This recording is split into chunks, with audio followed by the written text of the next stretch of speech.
বিয়ের শাড়ি, বিয়ের জুতো আগের দিন রাতে দিয়ে গিয়েছেন। এখানে মেহেদি লাগানো হচ্ছে, তাও রাত 12টায়। এদিকে আমি মেহেন্দি লাগিয়ে দিলাম ননদিকে।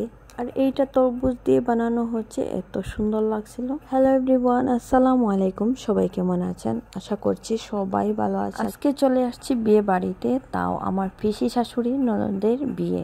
এই কয়েকটা দিন থেকে ভিডিও আর আপলোড করতে পারিনি ভালোভাবে, কারণ কারেন্টের এত সমস্যা, চারিপাশে এত ঝড় বৃষ্টি হচ্ছিল, কারেন্টও চলে যাচ্ছিল। সপ্তাহ দিন থেকে আমাদের এলাকায় কারেন্ট নাই, কারণ সব কারেন্টের খুঁটিগুলা পড়ে গিয়েছে। আজকে ভাবছি স্পেশাল একটা ভিডিও আপলোড দেই, কারণ এই বিয়ে বাড়ির ভিডিওটা ভাবছি শেয়ার করে দিব আপনাদের সাথে। আমি আর প্রথম থেকে কোনো ভিডিও করতে পারিনি, যেহেতু এত লোকজন ছিল, এত আত্মীয় স্বজন ছিল। যা ভিডিও করেছিলাম একটু একটু করে ভাবলাম শেয়ার করে নেই। কোন বাজার রাত 12টার মতো কন্যাকে মেহেদি লাগানো হবে। মেহেদি লাগানোর আগে, সবাই আসার আগে আমি একটু করে ভিডিও করে নেই, যেহেতু আপনাদের সাথে শেয়ার করতে পারি। এখানে কয়েকটা মেহেদি রাখানো আছে, এখানে অনেক ধরনের চকলেট রাখা আছে। আর এইটা আমার কাছে এত ভালো লেগেছিল। মেহেন্দির রুমের পুরো ডেকোরটা দেখিয়ে দিলাম, এত সুন্দর করে সাজানো আছে। ছোট মোটো করে প্রোগ্রাম হচ্ছে। এই বাড়িতে প্রথম বিয়ে হচ্ছে, তাও বড় মেয়ের। আমাদের আর ঘুম হয়নি, কারণ এত টাইম হয়ে গিয়েছিল মেহেদি লাগাতে লাগাতে।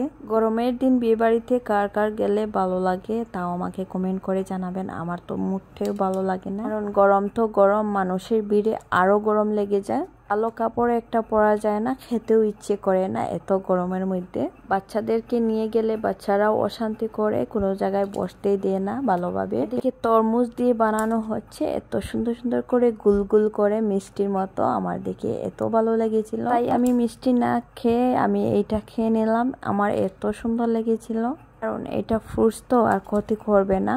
এদিকে সবার সাথে ফটো তুলাতুলি করে আমরা খাওয়া দাওয়া করছি। তো আমি খাইয়ে দিচ্ছি আমার এক ভাবিকে। ও না না বলছে, আমি বললাম এইটা আনহেলদি না, হেলদি আছে, তুমি খেয়ে নাও। এদিকে এক হাতে মেহেদি চাপ দিয়ে মেহেদি লাগিয়ে দিলাম, আর আরেকজন মেহেদি লাগিয়ে দিচ্ছে। এর জন্য এতটুকু। দেখা হবে বিয়ের ভিডিওতে, ততক্ষণ পর্যন্ত ভালো থাকেন, সুস্থ থাকেন। আল্লাহ হাফিজ।